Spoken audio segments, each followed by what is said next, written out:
Welcome to the Season 2 Devastation Evoker complete PvP guide. In this video we are going to cover gear, talents, rotation, macros, add-ons, and some gameplay tips as well. Please note that this guide was created based on Solo Shuffle and Blitz, as I mainly play those brackets. The video is timestamped, so you can freely jump to the topic that you are interested in. So let's start with gear. Before we jump into reviewing what I'm wearing on my 3 evokers, I want to talk about what are the ideal secondary stat percentages. So this is my main evoker, and on this guy I have 20.5% haste, 34.5% mastery, and almost 27% versatility. And in general I would say that you want to achieve, or you want to get at least 20% haste, otherwise the gameplay will feel very slow and you won't get any cast off, unfortunately, because there are so many kicks and CCs, micro CCs in the game. It's going to feel terrible. So I would recommend at least grabbing 20% haste and get at least 25% versatility. Of course, the higher you go, the better you will feel in terms of like defensives and tankiness, but at least 25% is recommended. Of course, if you are going to play 4 set, it's going to be a little bit challenging to get even 25% because you are going to lose out on a lot, but it is still possible to get. So now let's review my first evoker. This guy is my main, by the way, and I wanted to gear this guy towards mastery first, so this is why the current gear is not ideal, or at least I'm a little bit behind in terms of gearing. So first I have 4 set on, and I would recommend you to get 4 set, by the way, because in the previous patch both our 2 set and our 4 set has been buffed, so now the shattering stars are procced more, and also the 4 set empower spell bonus has been increased as well. Of course it is nerfed by 50% in PvP, but it is still nice to grab. Okay, so on this guy I have my 4 set on my helm, shoulder, chest, and my gloves, and I don't have it on my legs. What I would recommend is definitely grab the set pieces on your helm and gloves. These are good stats, so you get Versa, Haste, and Mastery. I would also recommend to get the 3rd piece on the shoulders, because the rest of the 3 pieces are not ideal. However, on the shoulders you are going to lose the least amount of good secondary stats. And then for the 4th one you can choose between the chest and the legs. If you would like to get some additional haste, then I would recommend you to grab the legs, because on the legs you are going to have more crit and some haste.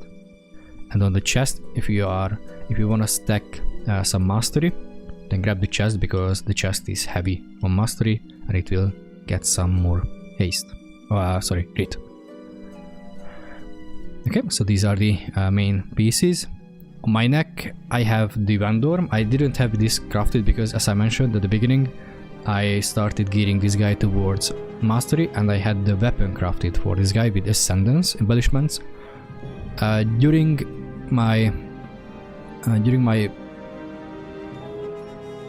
this season I have changed from the crafted weapon, and the reason for that is because ascendance is not that great as I thought it would be.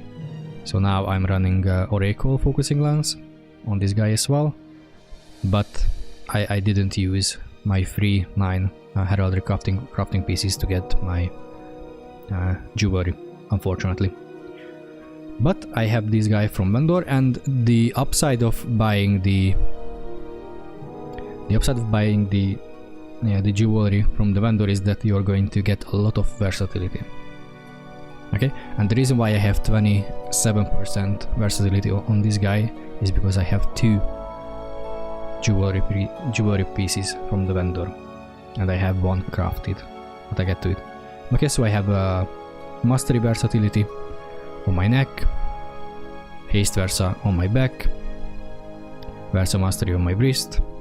The weapon is from the vendor, Haste Versatility with Authority of Radiant Power enchantment. I have my waist crafted with Haste Mastery, so here I'm dropping some versatility to get some other Haste Mastery secondary stats. And I have put my Oracle Focusing Lens on my belt, and I have put the other one on my ring, that is Haste Versatility crafted. Then I have my legs, this is from the Bloody Token vendor, and I have my feet crafted as well with Haste Versatility. And my other ring, that is from the vendor, Mastery Versatility, and then the 2 trinkets.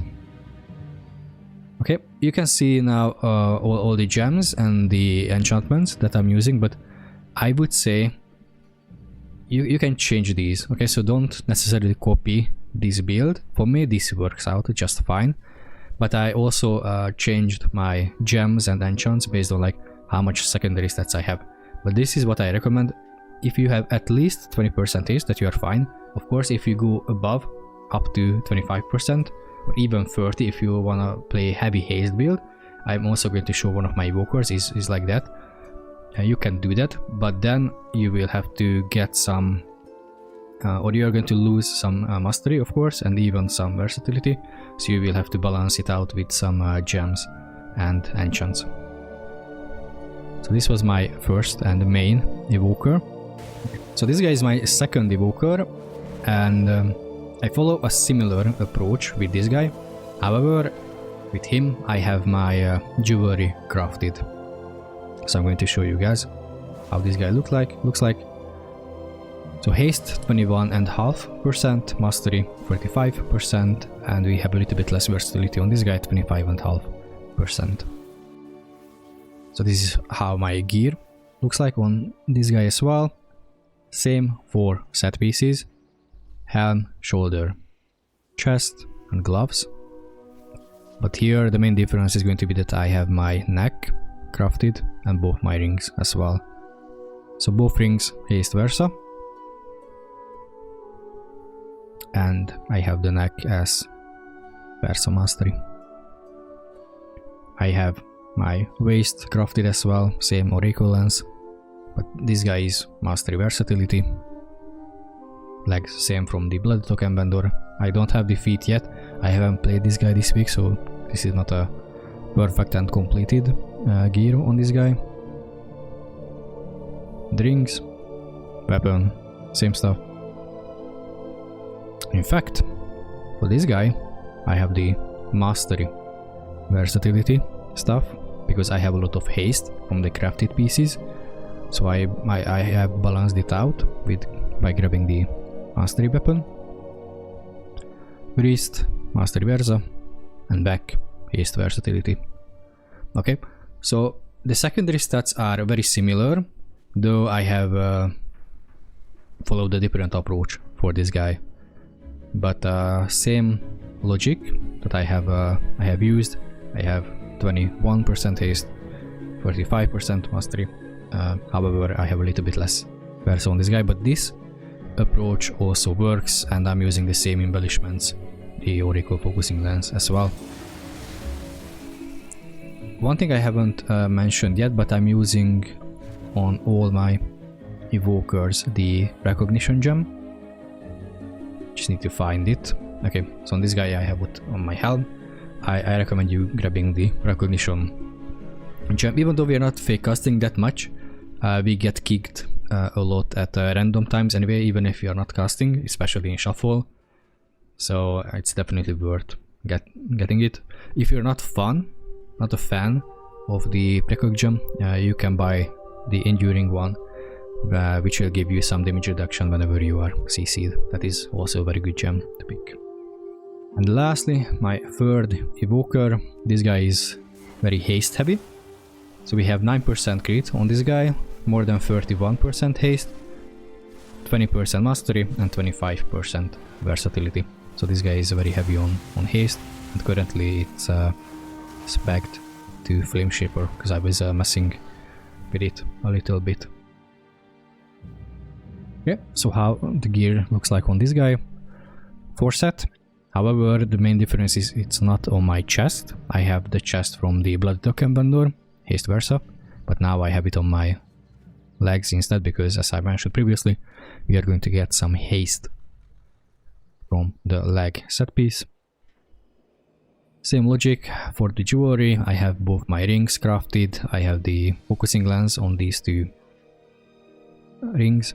Then I have my neck, Haste Versa, my belt, Haste Versa, back, Haste Versa, my weapon, Haste Versa, and my wrist. Not a surprise, Haste Versatility.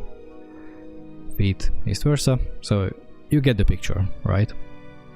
This is very heavy on Haste Versa. What I'm doing, I'm still trying to balance it out a little bit, so my gems are Mastery Haste to get some mastery back, and I have my enchants as Versatility on my rings, because with this build I'm losing out on a lot of versatility because I have my jewelry crafted, so I have to balance it out by using versatility enchantments on my ring, so I'm able to get back to 25% versatility. Yeah, I hope I was able to give you some insight on how you can gear your Evoker, and now let's continue with the talents. I'm going to cover both Scalecommander and Flameshaper with all the variations, but first, as Scalecommander is the best one, the better one, let's start with that guy.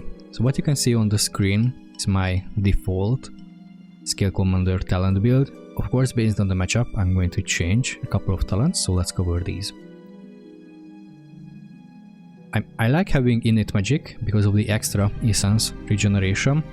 Not a lot of evokers run it, so you can, if you feel that you have enough essences or essence burst for your gameplay, you can get rid of these.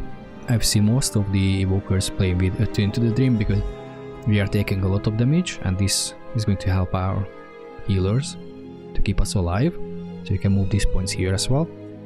I've also seen some evokers giving up on Blast Furnace and putting that point, for example, to Tailwind to get some extra mobility for ourselves. But this is really up to you now, like how you are going to play it. Of course, against very physical heavy lobbies, you can get rid of inherent resistance as well. You can pick up Leech, for example, if you want. You can grab the Scarlet adaptation as well, or you can grab the shorter CD on Root as well. There's a lot of things that you can play, but in general, the higher you climb, you're going to face a lot more caster lobbies. So I would definitely keep these points against casters here. And what you can also do is, or what I usually do, is keep at least 1 point on Blast Furnace. I'm not a fan of dropping this talent, but if you feel that you are going to be focused a lot, you can lose, for example, the innate magic, or you can also lose Enkindled and get a couple of points to Attune to the Dream. On the Scalecommander tree, I'm not really changing anything. I like running Diverted Power, so the bombardments will have a chance to give us Essence Burst. Extended Battle is also nice, but in Season 2 compared to Season 1 we are not going to spam that many Disintegrates, so I just like Diverted Power, but Extended Battle is also fine. On the right side, I'm not really changing anything, so this is my standard build, and I used to keep this in every scenario. Maybe against what you can do, maybe against the Restoration Druids, what you can do is grab Font of Magic. You can use Iridescence, for example, and grab the 1 extra empowered spells. And if you are going to use Scouring Flame, then you are going to be purging more buffs from the enemies. So this is something that you can do, but I would recommend keeping this the Devastation talent tree as it is. Now regarding the PvP talents, we haven't really gotten any updates or any changes, so this is just the usual things. Our Unburdened Flight, this is like a must-have, always keep it, don't really change it out. Now based on the matchup again, I recommend almost having Nullifying Shroud.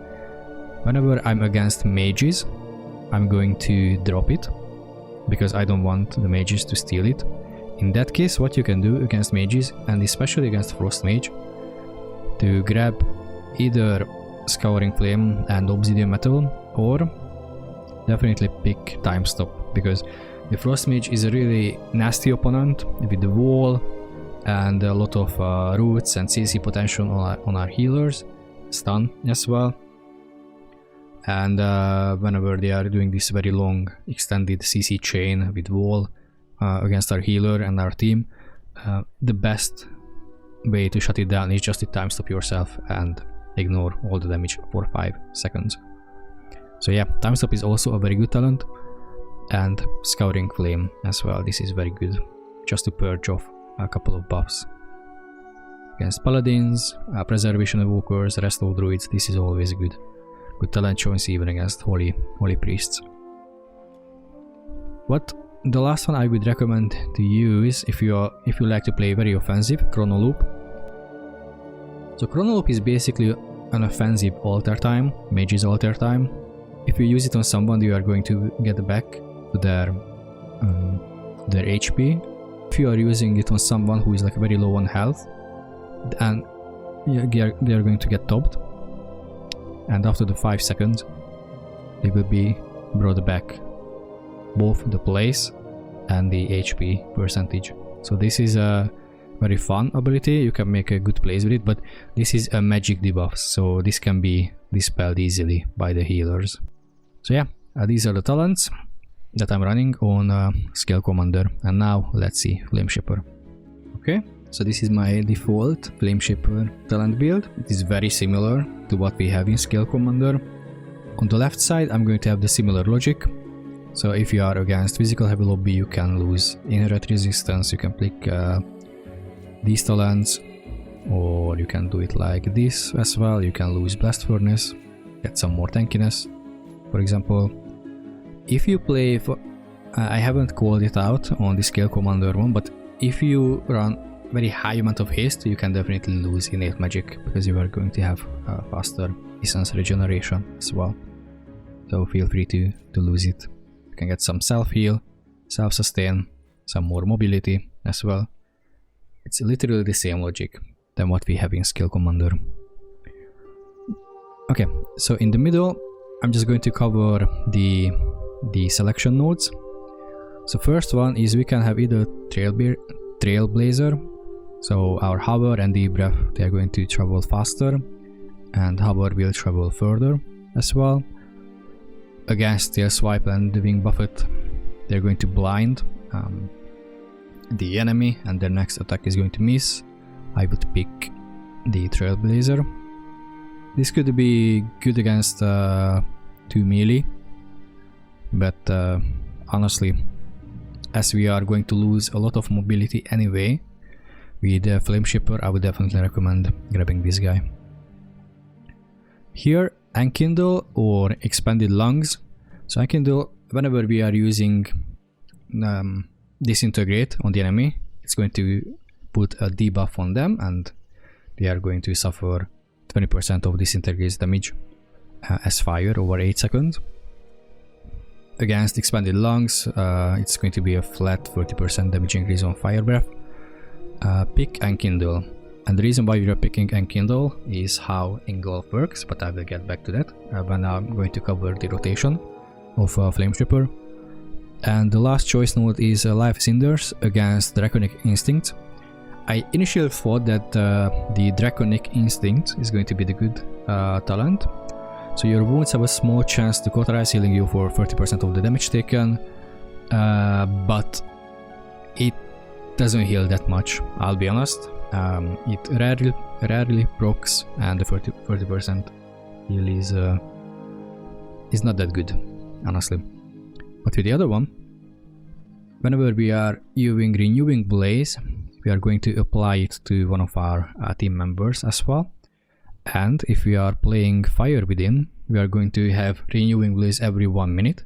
So if you use it on CD, you are going to support your healer, because the other DPS or whoever is focused, they are also going to be receiving slightly nerfed, or not a slightly, but like 50% nerfed Renewing Blaze on them, but it can support our healer by a lot. So I would recommend you grabbing this. Of course, you are playing alone, then absolutely, you can play this. But in 2s, for example, this is a very good talent. On the right side, same logic. The only talent I have changed is going to be here. So we are losing Engulfing Blaze, and we are picking up Ruby Embers. So now our Living Flame will put a dot on our target, and this is important because of how Engulf works, but I'm going to explain this also during the rotation, so keep tuned for that. And same logic here for the PvP talents, but otherwise I would keep this as it is. One thing that I was experimenting with is losing Iridescence and Power Shell and grabbing Font of Magic and Scorching Embers. You can play both are viable. However, what I have noticed that with Iridescence I will have more burst potential. However, with Scorching Embers you are going to have like more overall let DPS, I would say. And also you're going to get Font of Magic, so if you are playing Scouring Flame you will be able to purge a lot of buffs very quickly from them. And with Scorching Embers, based on like the empowerment level of your Fire Breath, you will be dealing 40, 10, 20, 30 or 40% more increased damage with the red spells on the enemy. So red spells, Living Flame, of course. It also works with Enkindle, so our Enkindle will also deal increased damage, and of course Engulf itself will deal increased damage. Okay. However, if you are just using a level 1 Empower Fire Breath, sorry, then we are constantly going to have 10% increased damage with these spells on our targets, which is by itself is very good.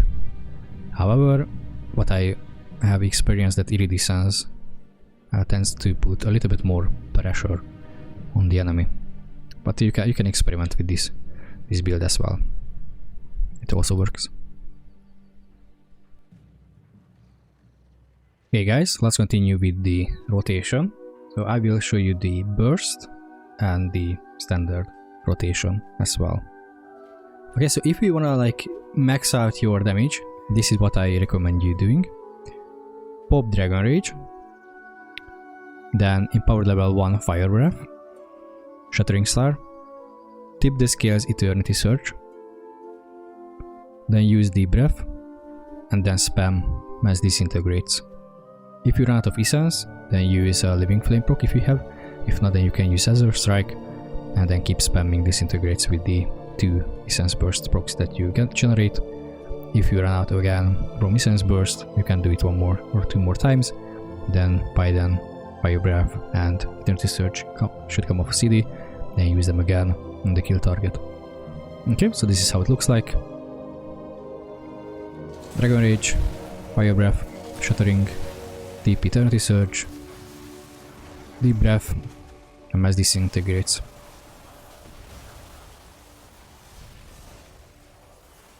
Living Flame proc, we got 2 Essence Burst procs. Fire Breath, Shattering, Eternity, and do it all over again. You can keep doing this until Dragon Rage runs out. I would recommend when you see it coming off CD or finishing, get 1 more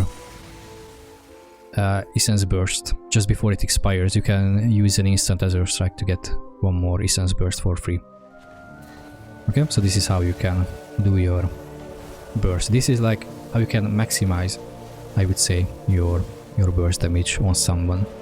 Of course, in Arena it's not going to be that easy, and honestly, you would want to have your Deep Breath used as a CC and follow up on it with a Sleepwalk on the healer. So this is not what you usually are following. You can, by the way, if you're able to CC the healer, then you can definitely follow up with this burst rotation. Okay, so this is how you can maximize your DPS during Dragon Rage. Now, if you don't have Dragon Rage anymore, definitely what I would recommend is use Fire Breath on CD level 1. It will give you a lot of Living Flame, instant Living Flame procs. that will have a chance to get Essence Burst. So use it off CD. Try to get Sleepwalk on the enemy healer if they are not DR'd, and try to save it Shattering Star and Eternity Surge when the enemy is CC'd, because then you will have Mass Disintegrate that you can use offensively, and you will still do a lot of damage even without Dragon Rage.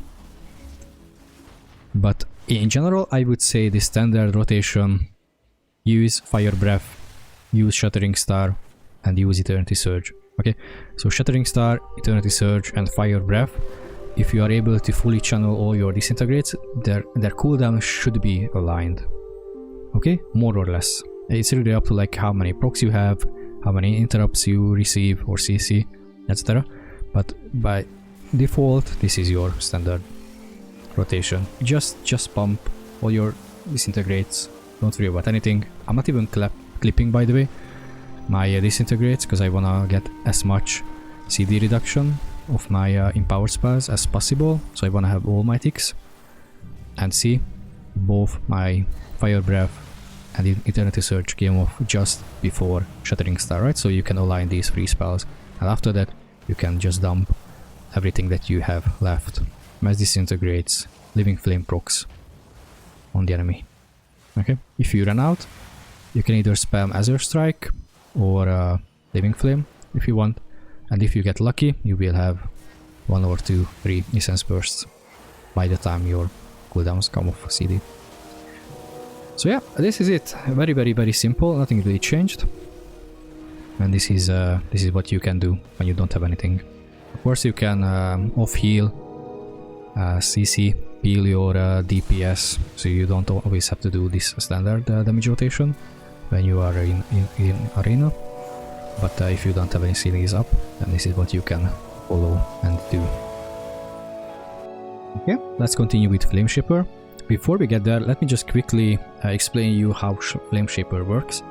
So Flameshaper is a little bit of a dot management playstyle with some additional on-demand burst. So the big difference between Flameshaper and Scalecommander is with Flameshaper we are going to have one additional spell called Engulf. And Engulf is a red spell. It's an instant spell that has 2 charges and roughly 22 second, 23 second recharge time. Okay, and what it does is basically based on how many dots we have on our target, it will deal a burst damage.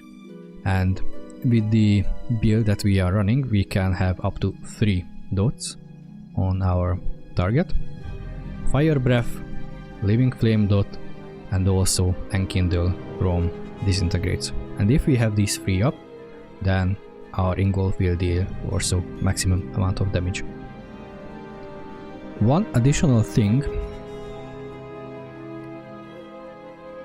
just need to find it.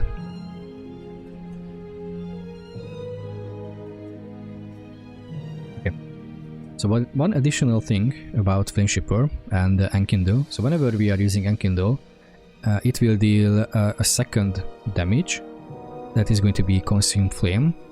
And what Consume Flame is, it's going to consume 2 seconds of our fire breath from the target, and it will detonate it, and it will deal 900% of the damage consumed to 5 targets. Okay, so with Engulf we are going to have 2 burst damage procced. Okay, so how do you want to play Flameshaper? It's going to be very tricky, because before you want to use Engulf, you want all your dots up on your target. So definitely want to cast a couple of Living Flames. It doesn't matter how many stacks you have. You can have it up with 1 or 2 or 3. It doesn't matter from Engulf burst perspective. You want to have this up. You want to also have Enkindle up, and you want to have Fire Breath. If you have these 3 up, then your Engulf will deal some nice extra damage. So you saw some 3 million, 6 million. These were crits, by the way, so we get a little bit lucky. But you can see that Flameshaper can deal some nice burst. Unfortunately, I want to call this out that in PvP, in actual PvP fight, you will not see these high numbers, unfortunately. Okay, you can see 1 millions, 1.5 millions, but I haven't really seen more, unfortunately. Okay, so still that's going to be like an instant 2 million damage that you can deal, but it's not like that you can get like 4 or 5 million damages, unfortunately.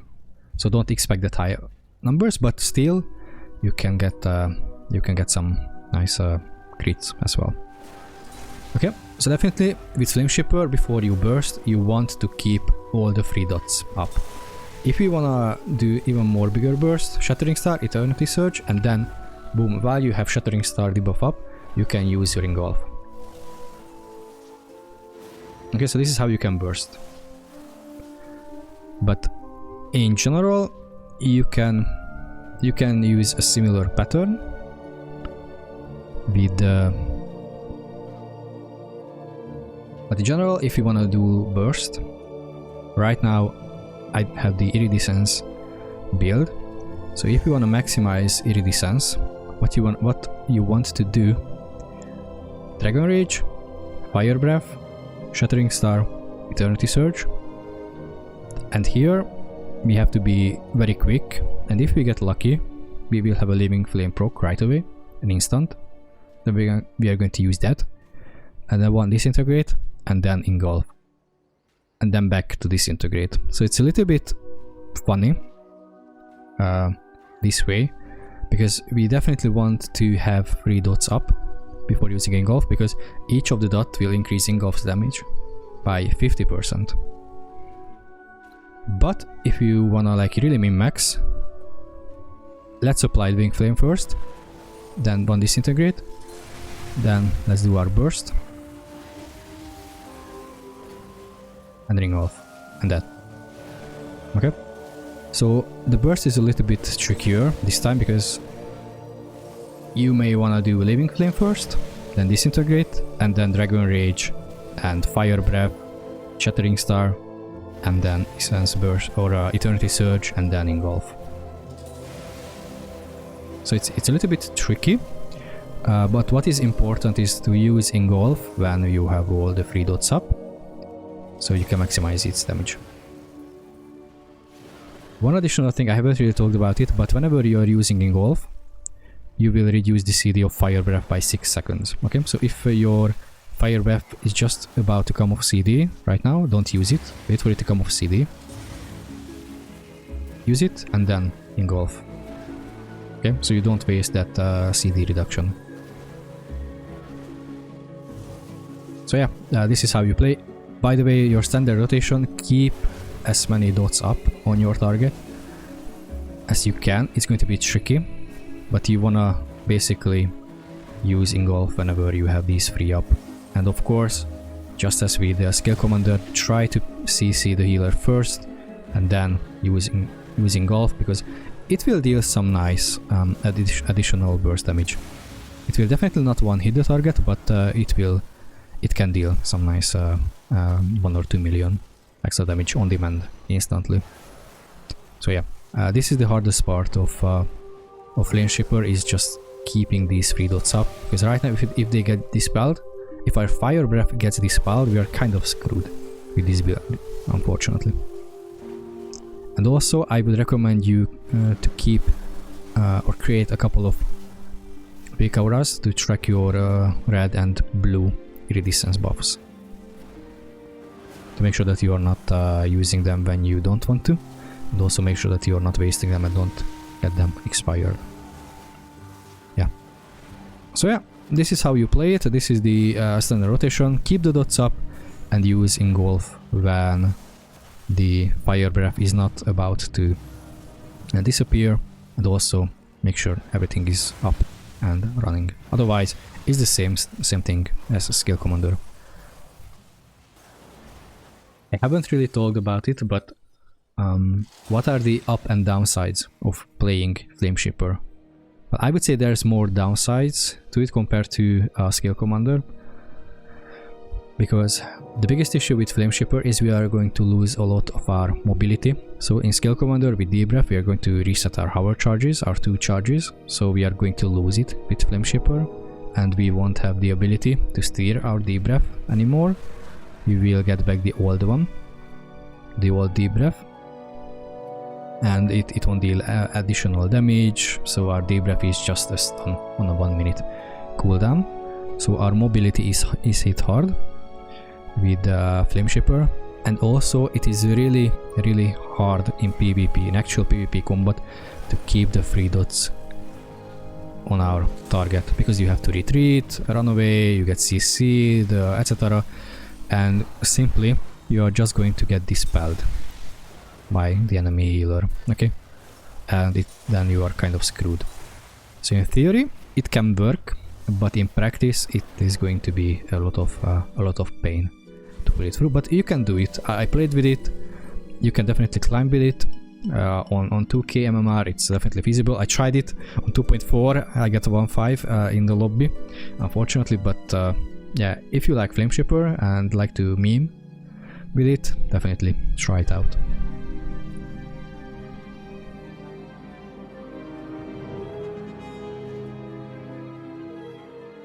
Let's move now to macros. Fortunately, as Devastation, you won't need a lot of macros, but I'm going to show you what I use. Okay, so the first one is going to be Quell or Interrupt on Arena 1, 2 and 3, so I have 3 separate macros from them. And I have these bound to my Shift 1 for Arena 1, Shift 2 Arena 2, and Shift 3 for Interrupting Arena 3. Okay, very simple, but this is not really Devastation specific. You can use these macros with any character. Of course, you will have to replace Quell with Kick or Counterspell or whichever interrupt your class is going to have. But this is very general. The next one, let's see, is going to be my Landslide macro. Looks like this. You can remove a couple of things here, but the goal is going, or the point is going to be the last row. So cast at cursor landslide. So by default you would have to select like where do you want to send your landslide, but with the at cursor macro you're going to send it insta to wherever your mouse or cursor is. So like this. You don't have to like double cast it. Basically the goal is to have it cast as fast as possible.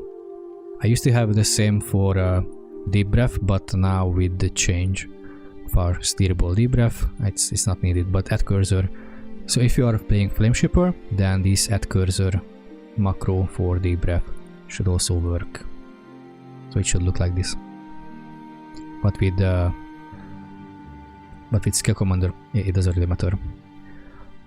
Okay, the next one for my Dragon Rage, honestly you don't really need it. So what I did, this is good for like random BGs to meme around. So you can, or what I did is basically I bound my saltwater potion, the 30% extra damage potion, to my Dragon Rage, and I have it default on my middle mouse button. So that's it. Again, you don't really need this macro either.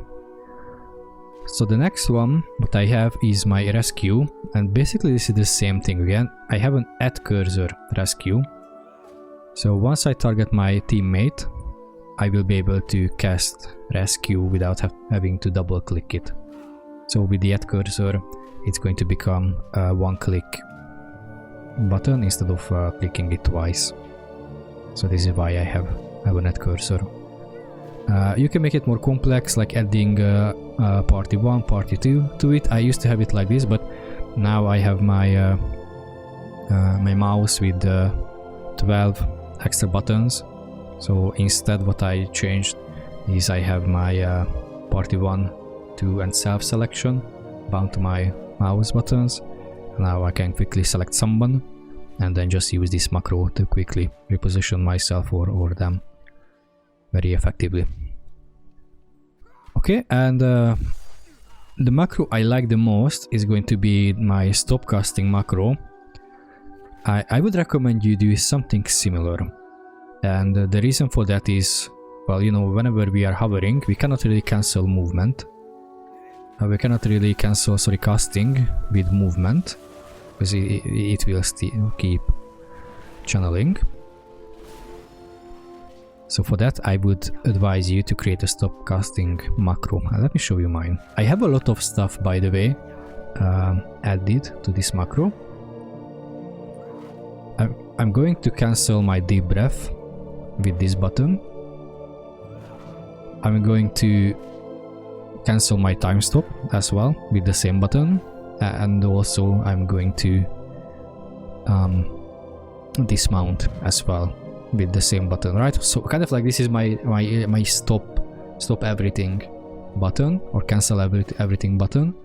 And I would recommend you to get this on your mouse. At least for me, I have it on my mouse and on a very comfortable position. And the reason for that is, you know, whenever you are casting with your left hand, you are playing on the keyboard, you are doing a lot of stuff, you can just simply stop casting only using your other hand, right? So it's not going to be that problematic. You don't have to, like, you know, stretch yourself a lot.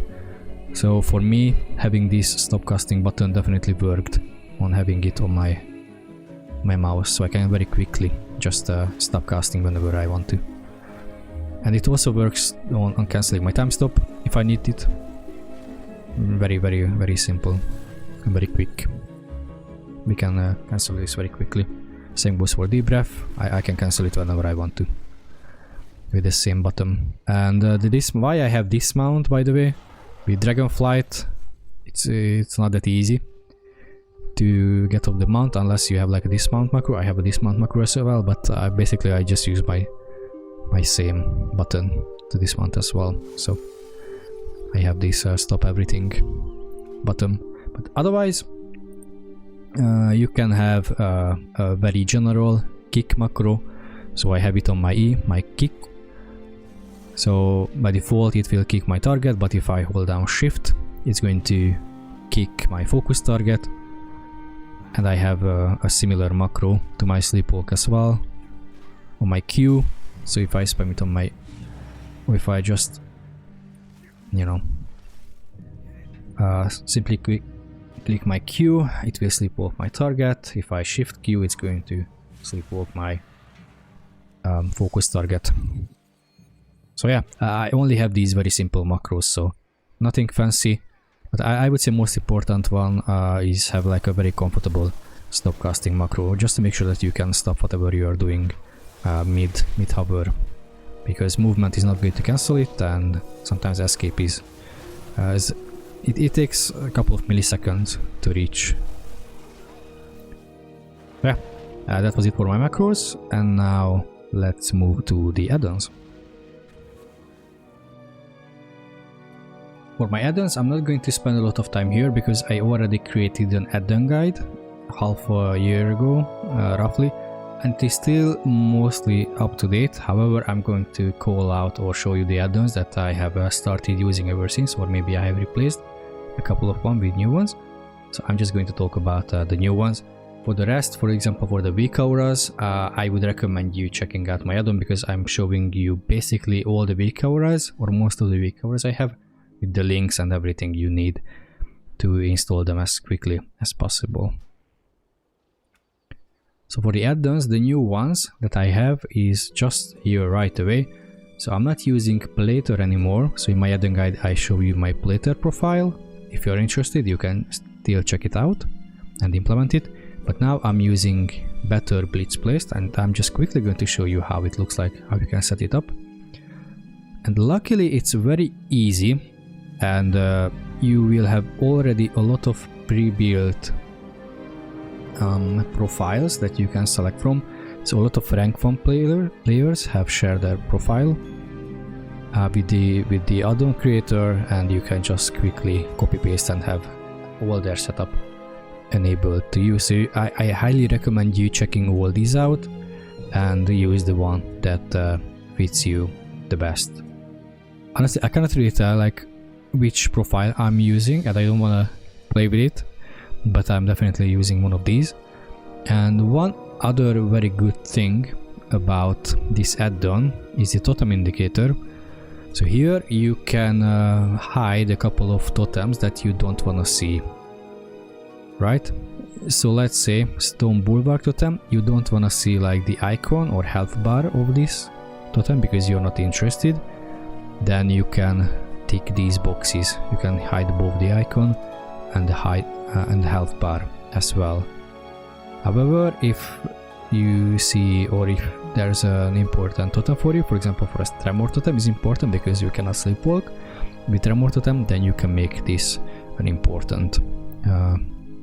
You can give it an important glow, for example.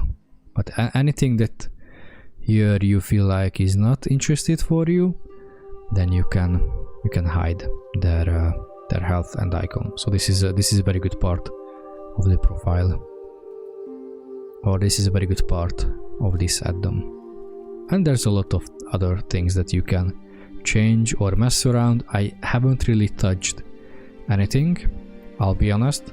So I have selected a profile, and mostly I hidden a lot of these totems as well, and that's it. I'm not really bothering with the unimportant one. At least for me, the unimportant ones. I have them hidden. So coming back to the list of the add-ons, I'm going to talk about most of these in my add-on video. However, I still receive this question a lot of times. So how can I, or which add-on gives you the spec icon for your allies? And it's going to be Sweepy Boops PvP Helper. Okay, so if you're interested in which add-on is doing it, it's going to be this one. Okay, it's a very nice add-on. It's being constantly updated, so yeah, feel free to check it out.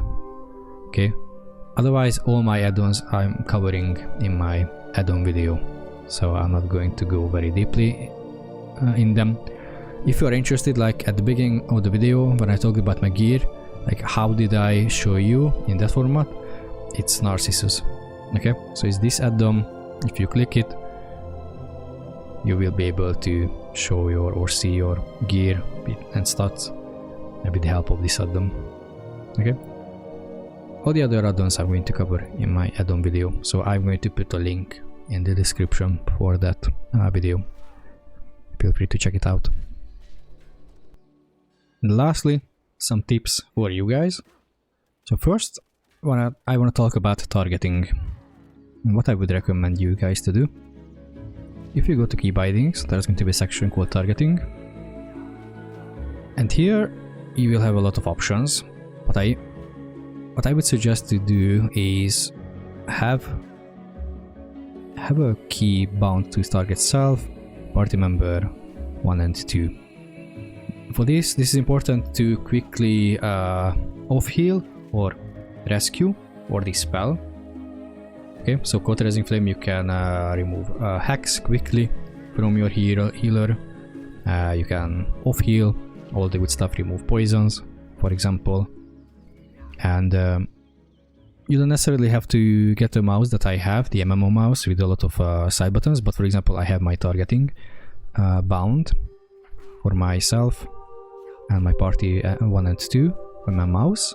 It's very convenient to use, but I would recommend you to do this so you don't have to click. If you still have some space left for your or on your keyboard for such thing, I would definitely recommend you get a keybind so you don't have to like always click someone. The next one is very important, target arena 1, 2, 3. Of course you can do it with tab, but I would recommend you do this. And my logic is basically, you know, if you use Gladius, arena 1 will be top, then arena 2, and then 3. And my logic for targeting is this: so mouse wheel up is going to be 1, so top, then down it's going to be the middle, and shift down is going to be the arena 3. So this is how I do my targeting. And also what is very, very important is focus arena. So I have my alt 1, alt 2 and alt 3 bound to my focus arena. And this is important because most of the healers, whoever can, is going to be playing what's the name? Night Elf. so you can they can drop your focus selection. But if you have these buttons bound, you can just very easily and quickly put them back to focus, and then you can focus kick or focus sleepwalk the healers. So I would definitely recommend you put these targeting.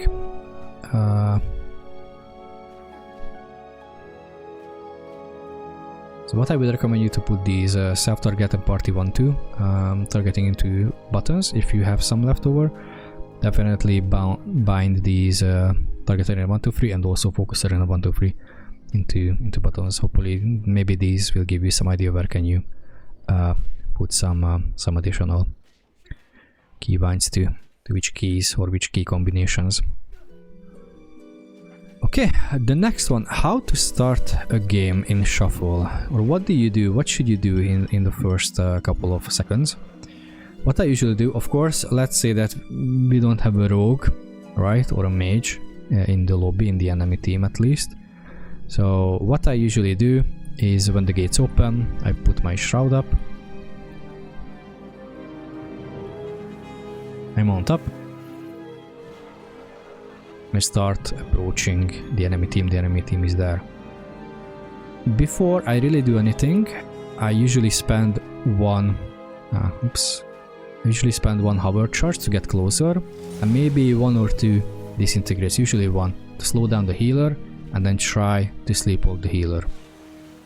Okay, if this doesn't work, what you can do is right away deep breath, try to stun the healer, and then put them to sleep. And then you can do your burst. Right? Just as we covered today. You can follow up on a sleepwalk on the healer, mid a burst, that's absolutely fine. Just make sure that you know like how long your sleepwalk is. If it's 1.3, 1.4, 1.5 seconds, so you can get as close to it as possible. Okay, so this is how I usually start my game, but this only works if they don't have a rogue or a mage, because rogues can sap your shroud charges off very quickly, or mages can steal it quickly. So yeah, it doesn't really work against these two. So against mages, for example, I try to drop entirely shroud, so you have to do all this funny stuff without shroud, but the logic is kind of the same. And against rogue, what I usually do is, let's say my healer is there, and whenever they get sapped, at the minute I have a weak aura that tells me, and it creates a beeping sound, I try to instantly send a landslide towards my healer. So I try to relatively stay close to them, and whenever they are sapped, I always keep my cursor on them, I just send the landslide. And I don't know, like 80% of the times I'm able to catch the rogue. If I'm far away or I don't know, for whatever reason I cannot do this, I'm going to insta time stop myself. And again, like 50% of the time the rogue is going to be insta on me, and they are going to break their stealth. So a lot of times this work, and even if it doesn't work, then at least the sap DR will be almost off from the healer, and if they get sapped again, it's going to be reduced DR. So what you can do, for example, in that case, just use Renewing Blaze right away. It's a very short CD, but it can keep you alive relatively simply. And of course your teammate will be also there to support with the rogue opening. So this is what you can do during in the first couple of seconds in the games. Okay, now peeling. So it's going to be an important, and in this season this is like even more important, because now we have a spammable sleepwalk, and because we have a lot of haste anyway, we will be able to peel a lot better. So for example, let's say we have a warlock in our team and everybody's tunneling. Everybody tunnels warlocks, right? So what's important is of course we need to do pressure, so we need to damage. However, if we feel that it doesn't do much and our warlock cannot really peel or run away, we have to support them with sleepwalk. Okay, so let's say these two is the DPS, what is going to be the kill target, but we don't bother with that. So let's say we are going to sleepwalk the first target. what you need to do is right away start casting. So when you sleepwalk someone, one of the DPS, you start right away casting a sleepwalk, because there's a very good chance that it's going to be insta-dispelled. But it's absolutely fine, because a DR sleepwalk will also help the team, and the healer won't be able to dispel it. And what you can do when it expires, put another sleepwalk on the other DPS as well. And if it gets like dispelled mid, because you know, most of the dispels from the healers take like 8 seconds, or has like 8 second CD. If it gets like dispelled mid duration, you can put it again.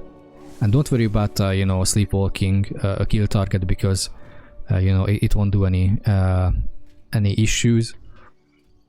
It doesn't remove any dots or anything like it. So you're very free to do it. But in this season, it's very important to help your team with spamming CCs. And even if it doesn't get dispelled, you can just cancel your sleepwalk with the cancel macro that I have shown you.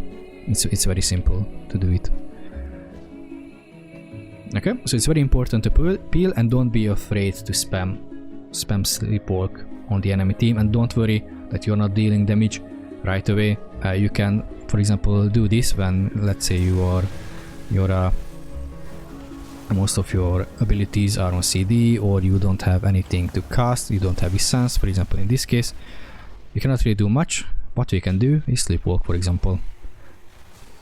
Sleepwalk this guy, then the healer, and then we can, you know, spam these one or two abilities. We can then root the healer at the back position, all this stuff. Okay, so let's try to peel for your team members. And lastly, positioning. So I'm planning to do a positioning guide, because it's not that easy to explain. But let's say, same scenario. This is our team and the enemy team. They have 2 melee, and they are hitting our warlock. And this is the enemy healer, right?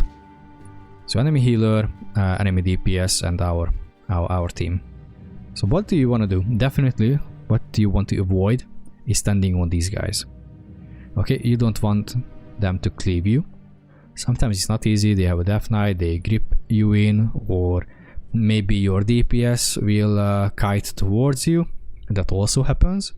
What you want to do is basically stand in between them, between the enemy healer and the enemy team. And if you do that, you are able to CC the enemy healer a lot easier. So I'm not sure if you knew, but you are able to sleepwalk the healer even if they are behind you. So they have to be in your line of sight to be able to sleepwalk them. So sleepwalk is absolutely spammable. Now, what's important that with kick it doesn't work. Okay, target needs to be in front of you. So for Quell, we need to turn towards them. At least we have to be, you know, in this angle to be able to kick them. Okay, but sleepwalking, you can do simply if they are behind you. So this is important. So this is what you can do. You can peel better, and once they are sleepwalk, boom, you can support with damage. You see that it's going to expire. You do it again for the DR sleepwalk. You can also push them away, knock them up, root them. Okay, so this is what's important. If you are not the kill target, try to stand kind of in between, or at least if not necessarily in between them, but try to, you know, create a triangle where you can still do some damage. And this is going to be tricky because of our very short range, unfortunately. So try to stay in a position where you can still do damage to the enemy team, and you can also spam or CC the healer, or at least kick them. Okay, so this is what we are after. If they are hitting you, then you're in a very good position because you are very mobile, and what you can do is drag them away, especially if they are melee. If they are ranged and they are hitting you, then you're screwed very big, unfortunately. But if they are melee, what you want to do, let's say that is the healer, if they're hitting you, try to pull them away from their healer, try to pull them line of sight. Like if this is a pillar in the arena, try to drag them here, so the enemy healer won't be able to heal them, and then leave the CC to the rest of the team, especially if you have a mage or another caster that can spam CC on the healer. They will let them take care of it, or your healer, let them take care of the CCing part. If you are the kill target, don't necessarily worry about CCing the healer. Try to pull the enemy DPS into a bad position where they are line of sight, and if they follow you, you can surprise them with a deep breath stun, quick combo, one empower spells and one disintegrate, mass disintegrate right away, can do a lot of damage, by the way, on demand during a short stun window, so that's also something that you can do. So don't worry about getting very long stun chain on the kill target. But yeah, this is the logic that you wanna do. Against casters, it's tough. Unfortunately, it's tough. But if you feel that you know, you're fighting here, and you feel that you are getting overwhelmed because you know, a lot of casters, they can match or even out damage us.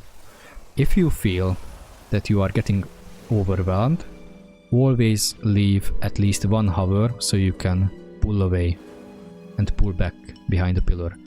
Very likely your healer is going to be close to this pillar, so just peel back, let the healer sleepwalk you, and then you can come back. There's also a very good chance the casters will follow you into a bad position, and then it's going to be something similar. Then what you can do is deep breath, stun the casters, and follow it up on the healer, CC the healer, and then return some damage. And there's another scenario when you are against like dot-based casters, that is very bad for us. Or for example, a pet heavy lobby like Demo and BM, when this will not work, unfortunately, like retreating won't work because the pets will follow you or the dots will kill you. Unfortunately for them, it's going to be a lot of like back and forth. You need to push in, unfortunately, or at least this is how I've seen it. You need to push in and just burst them down. That's what you can do, unfortunately, because playing safe is not an option, because you are going to lose the safe gameplay. Because even if we retreat and try to come back, they will be able to reach you beforehand, before you can do it. So the best sometimes it's the best to stay in their face. But it's really hard to decide. But against like an awfully SP lobby in a big map, you're kind of screwed, unfortunately.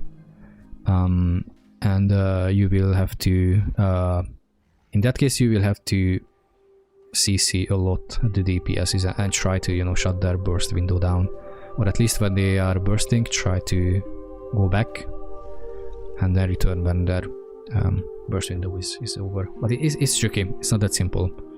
And if this is the case, then know that this is not a lobby that's favoring you, so it's absolutely fine if you lose that lobby. So yeah, we cannot win all. And yeah, for example, myself, I'm struggling most with these pet/dota-based lobbies on a big map. A small map, it doesn't really matter because we can reach them almost equally. So yeah, guys, this was it for the tips, and that was it also for this video. So thank you so much for watching my guide. I hope you liked it. I hope you learned something new today. And if you want more, please sub or follow my channel. Also, I'm streaming on Twitch. You can find the link in the description. And please follow me on Twitch as well. And let me know what you would like to see in the future, what kind of guide or video. And see you guys in the next video. Have a nice one. Bye bye.